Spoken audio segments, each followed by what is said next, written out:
What's up, guys? Welcome back to Newswave. Sony made their grand return to social media, and it has not gone well. Yeah, basically what we figured would happen did happen, and Sony's really unable to talk about anything else other than the elephant in the room without everyone piling on them, and that's not only them, but also some of their associated accounts, and we'll go over all of that here today. Also, we are going to be talking about Nintendo with one company in particular that keeps talking about a game that's not necessarily coming out yet, but it's apparently being ported, and it is kind of considered one of those impossible ports right now. And we also have Microsoft talking more and more about next generation, not only with the console, but also some of their strategies coming out of this big 100-day reset. And yeah, that has to do with exclusive titles, but we'll go over all of that and more. Guys, if you enjoyed these videos, make sure you hit that like button. Helps out a ton. And if you're new here to the Spawn Wave channel, make sure you subscribe down below. Oh, and we're also on Spotify now, so if you want to listen over there or watch, it's all video as well. So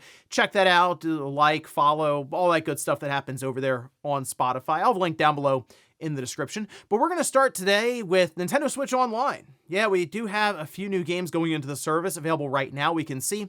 Now, this is over on Nintendo's account, saying these 4 classic games are now available to play. Okay, so we have 3 Game Boy games: Fortified Zone, Wario Land, Super Mario Land 3, and then the Sword of Hope 2. And then for Game Boy Advance, we have Dr. Mario and Puzzle League. I will say out of these, I'm looking right away at Wario Land. I mean, it's the first Wario Land, and yeah, it's playing off of Super Mario Land 3, so the title looks pretty funny, but that's one that I do remember back in the day, and I'll go back to that. Otherwise, though, I mean, Dr. Mario that's a classic there.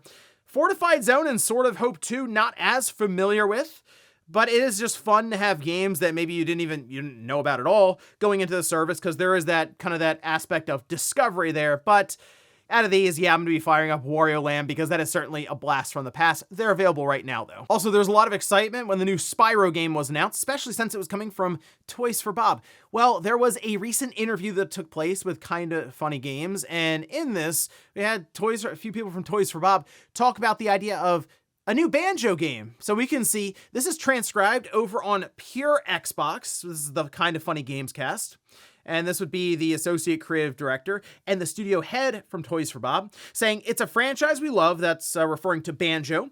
As platformer fans, Banjo's top of the heap. We have some huge fans of the franchise on our staff. I'm talking they've got the Jiggy as their profile pic kind of thing. They're that level of fan. If the opportunity ever arose, that would be amazing. We love the franchise. I mean, come on, Microsoft, like, this seems like an obvious thing, right? I mean, it's a pairing that makes complete sense. And I know they're working on Spyro that's coming out next year, but this seems like an obvious thing for Microsoft to approach with another contract, get Banjo to actually have a brand new title here, because I think there is a lot of potential for Banjo even outside of games in terms of branding, merchandise, who knows, maybe there's even a show for Netflix or something in the future, but you got to start somewhere, and just based on some of the quick hits we're seeing for Spyro, seems like there's a lot of interest, and it seems like Toys for Bob, yeah, they still got it. Go figure. So maybe Banjo could be up next, but first, of course, they got to get Spyro out for 2027. Oh, and there were some Lego Pokemon sets that were leaked out, and then they were confirmed. This is over on their website now, and it looks like there's 4 different sets. There's a Lego, there's an Arcanine, there's a Munchlax, there's Pokemon Upscaled Red minifigure. Look at that. And then the big set here is the Pokemon Iconic Trainer Moments Pokeball.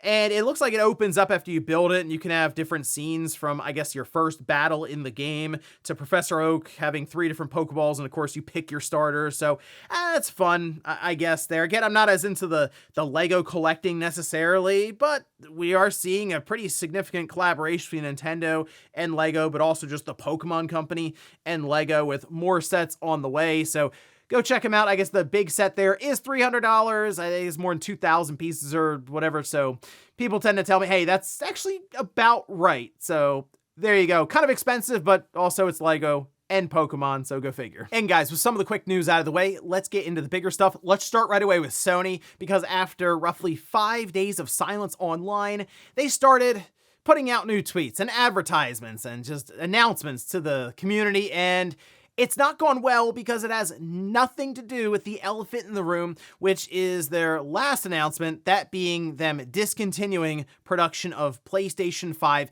physical media, physical games, starting January 2028, of course, leading us to believe that the PS6 is an all-digital system. And so this is the first one they showed up with. I saw at 9 a.m. my time, and yeah, it's for the fight stick. Yes, that's what they showed up with. I did a video last night kind of going over this and some of my thoughts on their communication issues, because I think right now PlayStation has a serious problem just communicating with their base. But the tweet here for the fight stick that they have, the Flex Strike wireless stick, which the stick looks fine. No real issues with it or anything. In fact, it's kind of a victim of the situation here, because more than 20 million views at the time of this recording, 60,000 comments, none of it about the fight stick. It's all about, hey, what's going on with the physical media? Keep physical games. What are you going to do? What's the move here? Are you going to reverse course? And then Sony went ahead and reminded everyone, hey, PlayStation Plus monthly games for July are available today. That's Call of Duty Modern Warfare 3, For the King 2, Crosscode. No one really cared. Everyone wanted to, once again, tell them, hey, what's going on with physical games? Can you reverse course on this thing? Do we have an update for this? You need to respond. Even some of the accounts associated to them, like Insomniac Games, wanted to put something out there for Wolverine, since that's out in a couple of months. And it was the same thing below that. People posting all kinds of memes, no disc, no buy, play has limits. And Sony is just getting absolutely crushed online right now. Even beyond that, the thing that got me, Doom has their new DLC, the Revelations DLC that's out now, right? So PlayStation decides to go ahead and retweet that, and it didn't matter. Everyone was after it right away because it showed up on PlayStation's account that they retweeted it. In fact, that got hit with community notes, and one of them that I saw was, yes, we saw you retweeted this, PlayStation. So people are, yes, going after them, just based with community notes that aren't necessarily correcting misinformation.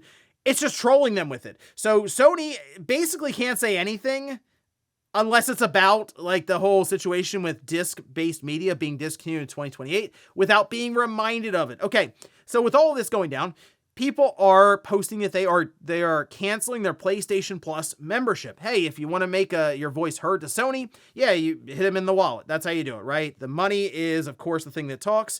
So as people are doing this, there's a screen that comes up that they're noticing that essentially then kicks back a 50% discount to try to stop you from canceling or to get you to come back. Now, this has led people to look at this and go, oh, this is new. This is something that is the result of everybody canceling all at once. I think this is something that's actually been around for a bit, and it's kind of common. So the obvious example is if you have a cable company right now and you call to cancel, they'll usually be like, actually, you know what? We found a deal for you that'll knock everything down 40%. What do you say? So this isn't a new concept or strategy, and many people were saying, no, I've actually seen this screen before all this is going down, even last year. This happened to me when I was canceling my subscription. So again, I know people are looking for anything to show that Sony is weakening, if you'll say, but it doesn't appear to be the case. There was also this article that was making the rounds quite heavily yesterday from High Chaos Run, and this was all about how PlayStation killed discs without telling its publishers or business partners.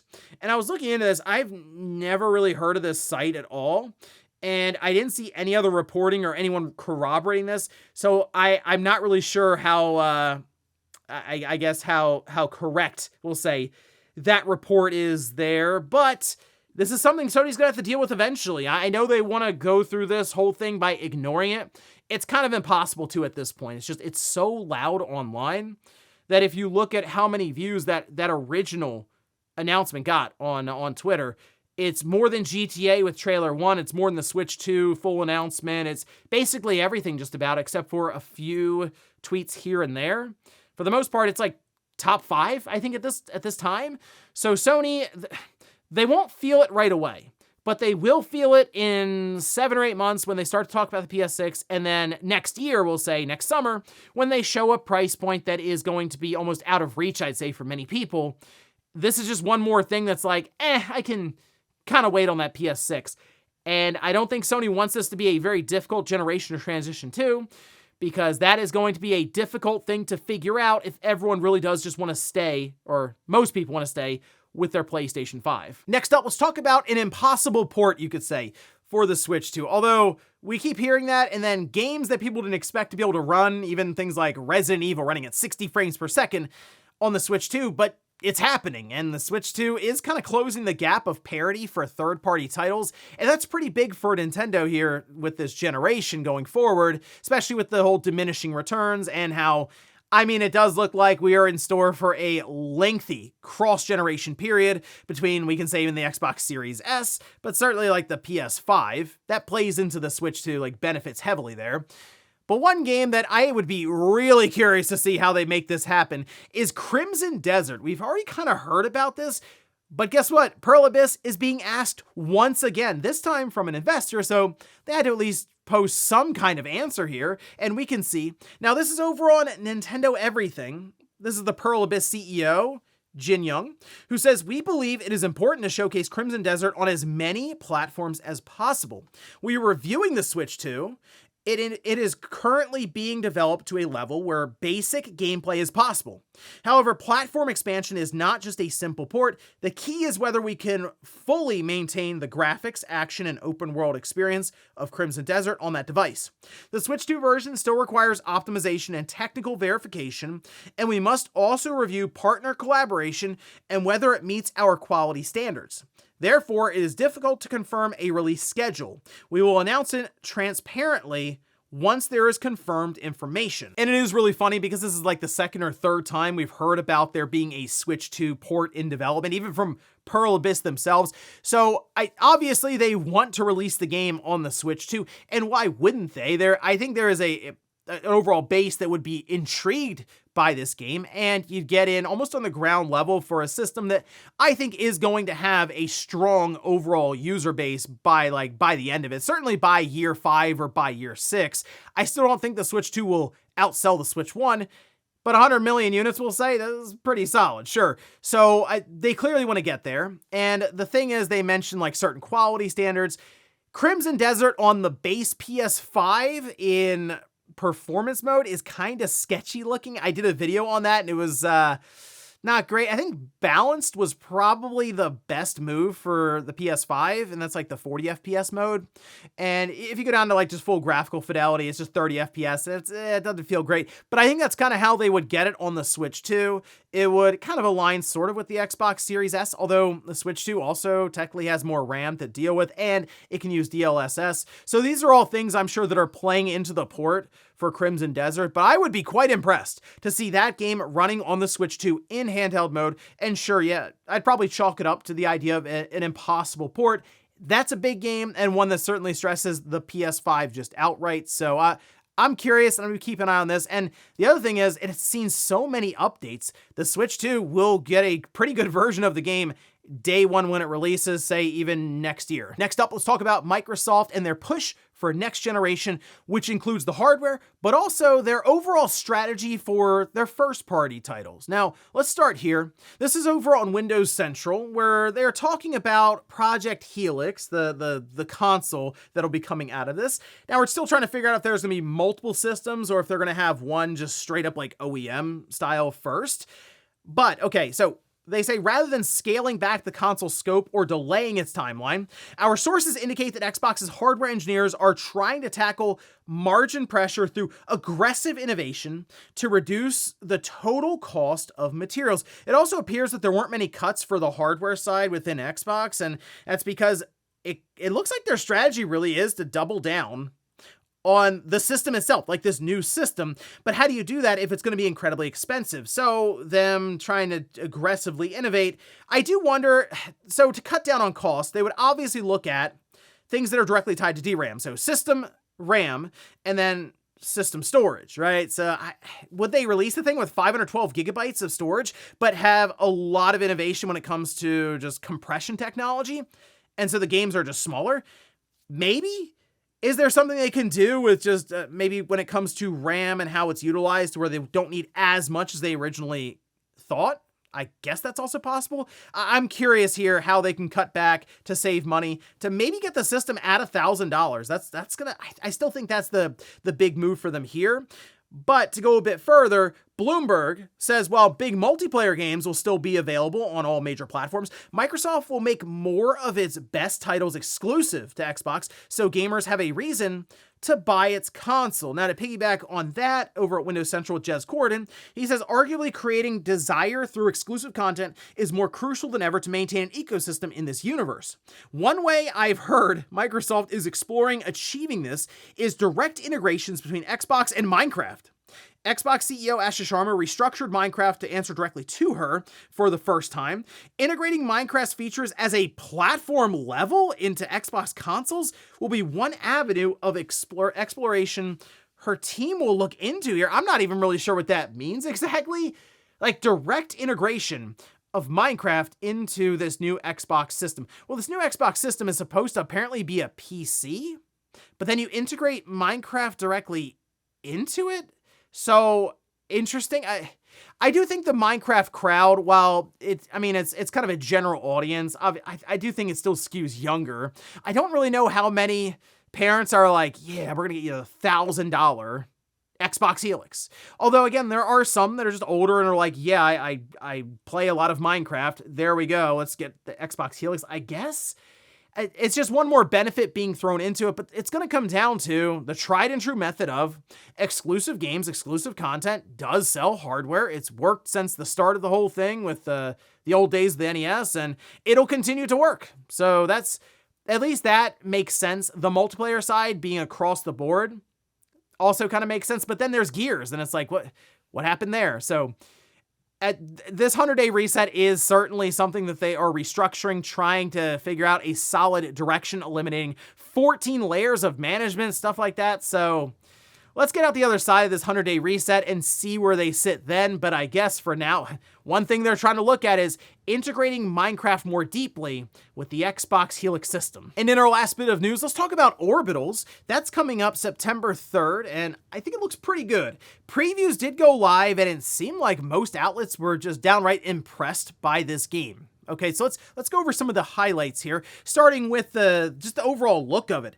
Old school anime style, like 80s anime style, and it is an absolute standout. Every preview mentioned it, and why wouldn't they? I mean, the game itself does look very unique just based on this. Now, I saw some mention that it's not even like a 2D sprite that kind of turns with the camera. It actually looks like 3D and in place, and they still retain that anime style while in gameplay. So that's actually really cool. This is a game I want to see natively, like in person on the TV, because I think it is one it's gonna be an experience you really haven't seen, I guess, anywhere else.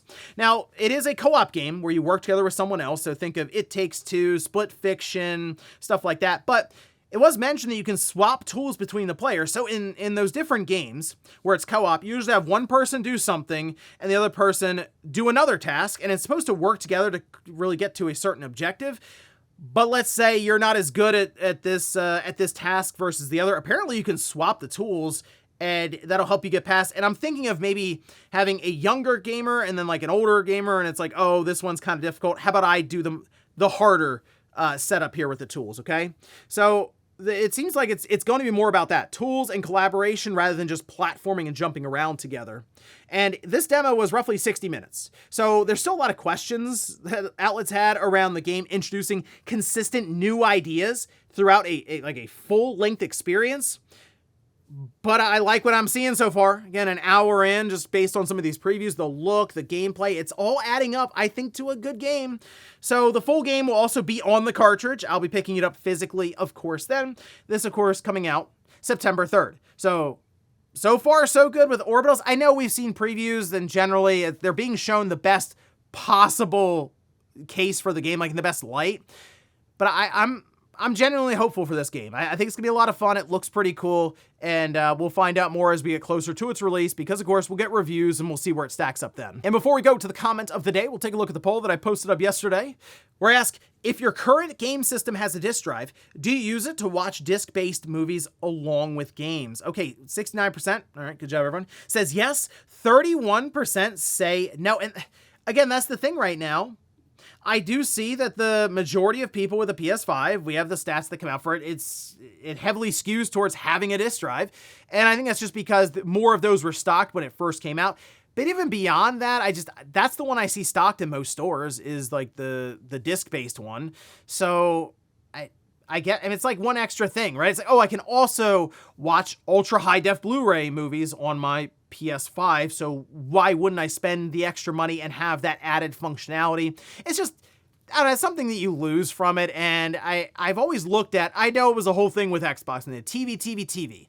But I have always looked at these systems, specifically like PlayStation especially, as multimedia devices as well, especially on the physical media side, because that was one of the big pushes when Sony first showed up. CDs with the PlayStation 1, DVDs were massive with the PS2, and so on. So I don't know, it's going to feel a little weird if Sony really does go, nah, it's just digital with the PS6, no disc drive. It's just going to feel different from what we've had with It's going to feel a little less PlayStation, actually. And we'll finish up with the comment of the day, as you're seeing here. This is from Bottled Water. It says, I have a small CRT for my tower of 2002 with the Dreamcast, PS2, GameCube, and Xbox all hooked up. It's mostly used for light gun games, but it's nice to have around. You have all those connected to that TV. You know what we used to have to do back in the day when we connect like 3 systems to a TV? You did the daisy chain of the coax thing. You remember that? Where you had like a box that then also had another box plate and another one. And if you turned on one on the other, it might do that thing where it has an image over another image. Is different back then. But I still would like to get a CRT for nothing other than these systems back then, the ones you named there, were all designed to run on CRTs, like specifically the image and kind of the way it breaks up the picture a little bit there. But also it's just, there's no input lag. It just feels much better to play on a CRT, and it's the way that they were expecting you to play it. So when you put it on a flat screen, it looks blurrier because it's not expecting to be on a 55-inch 4K like display. So that is something I'd like to find one. Again, shipping's a whole thing, but I will look around some, and maybe I'll do a video like, hey, I picked up a CRT in 2026, or who knows. By the time I find one, maybe 2027. That could actually be a lot of fun. And ladies and gentlemen, that's going to do it here for Newswave. If you enjoyed this video, guys, hit that like button. If not, hit the dislike. Leave comments down below about everything we talked about here today. If you missed yesterday's Newswave, I'll leave it up here on a card. Or maybe you want to hear more about how Sony is just struggling to communicate any longer towards the end of the PS5 generation. I did a video on that, and I'll leave that right below. Thanks, guys, for watching, and I'll see you next time.